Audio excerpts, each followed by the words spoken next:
Petrol, diesel, LPG ये सब छोड़ो, पता है किस चीज़ की किल्लत आ गई है? कोल्ड ड्रिंक की। Diet Coke out of stock हो गई है।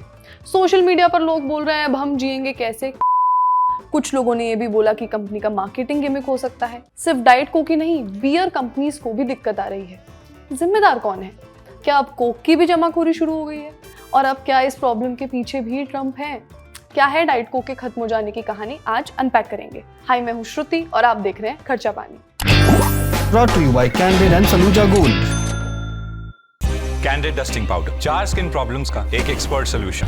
कैंडिड डस्टिंग पाउडर, हटा खुजली, लगा कैंडिड। मुझे ना वो गाना याद आ रहा है, सोना नहीं ना सही, चांदी नहीं न सही, फिक्र क्या है।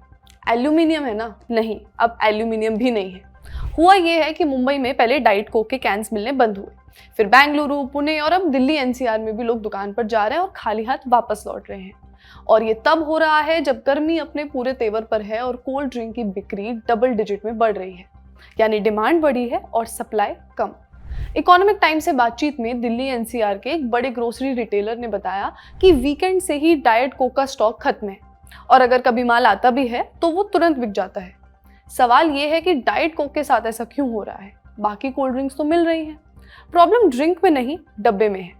कोक, थम्स अप, पेप्सी ये ज़्यादातर प्लास्टिक की बॉटल्स में भी मिलती हैं और कांच की बॉटल्स में भी मिलती हैं, लेकिन डाइट कोक लगभग पूरी तरह से एल्यूमिनियम के कैन में आती है और इस वक्त एल्यूमिनियम के कैन्स की किल्लत है। भारत का सबसे भरोसेमंद Saluja gold TMT bars. Saluja gold TMT. अब सही पकड़े हो कॉन्ट्रैक्टर बाबू, मजबूती सब कुछ है। बिजनेस टुडे के मुताबिक इस पूरी किल्लत की सबसे जो रीसेंट वजह है वो है एल्यूमिनियम कैन्स की कमी और इसके पीछे है एक सरकार का फैसला। अप्रैल 2025 में भारतीय मानक ब्यूरो यानी BIS ने एल्यूमिनियम कैन्स के लिए मैंडेटरी सर्टिफिकेशन लागू कर दिया था। ये क्वालिटी कंट्रोल करने का ऑर्डर था जिसका मकसद था कि जो लो क्वालिटी के कैन्स इंपोर्ट हो रहे हैं उन्हें रोका जाए और जो प्रोडक्ट बन रहा है वो एक तरह का स्टैंडर्ड क्वालिटी का हो। नियत तो बिल्कुल सही है, लेकिन जब ये लागू हुआ तो अप्रूवल का प्रोसेस धीमा पड़ गया। जो हमारे डोमेस्टिक मैन्युफैक्चरर हैं उनको प्रोडक्शन बढ़ाने में दिक्कत आई और इंपोर्टेड कैन्स कंप्लायंस की वजह से अटकने लगे। नतीजा, सप्लाई घटी और डिमांड बढ़ती रही। यही वो गैप है जो आपको खाली शेल्फ्स के रूप में दिख रहा है। अब डाइट कोक तो बस एक झलक है, असली कहानी है एल्यूमिनियम की। वो मेटल जो आपकी कोल्ड ड्रिंक के कैन में है, आपकी कार में है, आपके फ़ोन में है, आपके घर की खिड़कियों में है, सोलर पैनल में है, यहाँ तक कि हवाई जहाज़ में भी है। एल्यूमिनियम मॉडर्न वर्ल्ड की बैकबोन है और जब इसकी सप्लाई हिलती है तो सिर्फ कोल्ड ड्रिंक नहीं हिलती, पूरी इकोनॉमी हिल जाती है। अब आते हैं असली जड़ पर, मिडिल ईस्ट की जंग।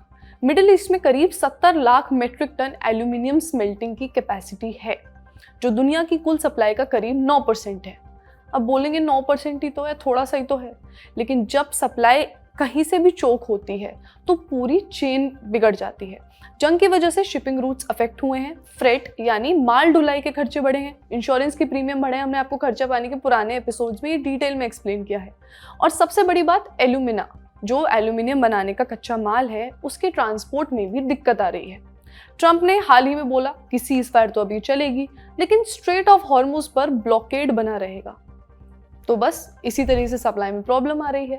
नंबर्स देखें तो पिक्चर और क्लियर होती है। एनर्जी और कमोडिटी ट्रेडिंग फर्म मर्क्यूरिया के मुताबिक इस साल कम से कम 20 लाख टन की सप्लाई में कमी रहेगी।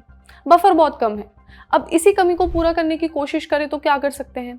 आता है पिक्चर में चाइना। चीन दुनिया का सबसे बड़ा एल्यूमिनियम प्रोड्यूसर है, लेकिन वो पहले से ही प्रोडक्शन कैप के साथ चल रहा है।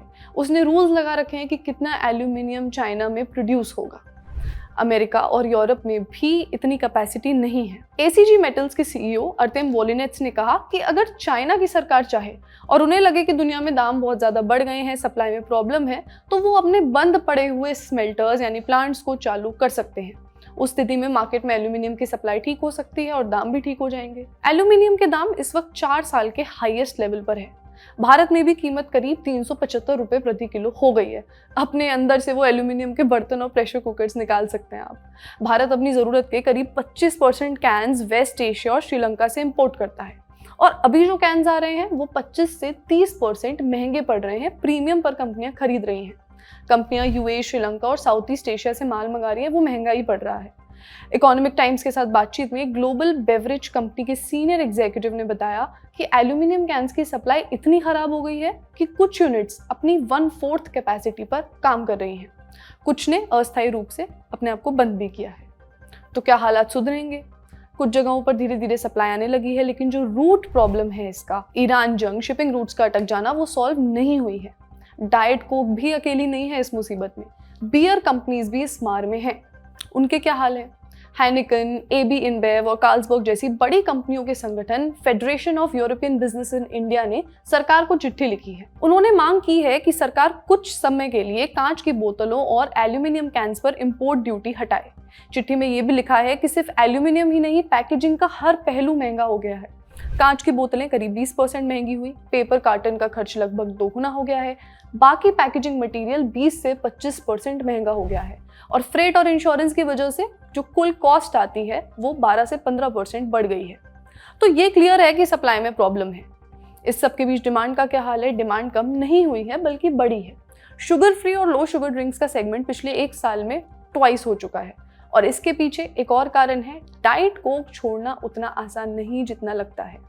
एक 12 आउंस के कैन में करीब 46 मिलीग्राम कैफीन होता है। ये रेगुलर कोक से ज़्यादा है जिसमें 34 मिलीग्राम होता है, और कोक जीरो से भी ज़्यादा है जिसमें 32 मिलीग्राम होता है। यानी डाइट कोक का बज़ थोड़ा ज़्यादा तेज़ है। इसके अलावा इसमें होता है एस्पार्टेम, एक आर्टिफिशियल स्वीटनर जो शुगर से 200 गुना ज़्यादा मीठा होता है। तो आपके दिमाग को लगता है कि कुछ मीठा खा लिया, लेकिन कैलोरी नहीं जाती, तो दिमाग इसे फिर से मांगता है और आप फिर से कैन खोलते हैं। ये एक तरह का लूप होता है। यही वजह है कि जो लोग डाइट कोक पीते हैं वो बहुत सीरियस होते हैं कि मेरी डाइट कोक क्यों नहीं मिल रही, और वो नहीं मिलती तो वो सच में परेशान भी हो जाते हैं। तो अगली बार जब दुकानदार बोले कि नहीं है, तो जान लीजिए ये सिर्फ स्टॉक की बात नहीं है, ये ग्लोबल इकोनॉमी की कहानी है जो आपके डाइट कोक कैन तक पहुंच रही है। आप इस बारे में क्या सोचते हैं, हमें कमेंट्स में बताएं। आज का खर्चा पानी यहीं तक। अपना ख्याल रखिए और देखते रहिए द लर्निंग टॉप। शुक्रिया।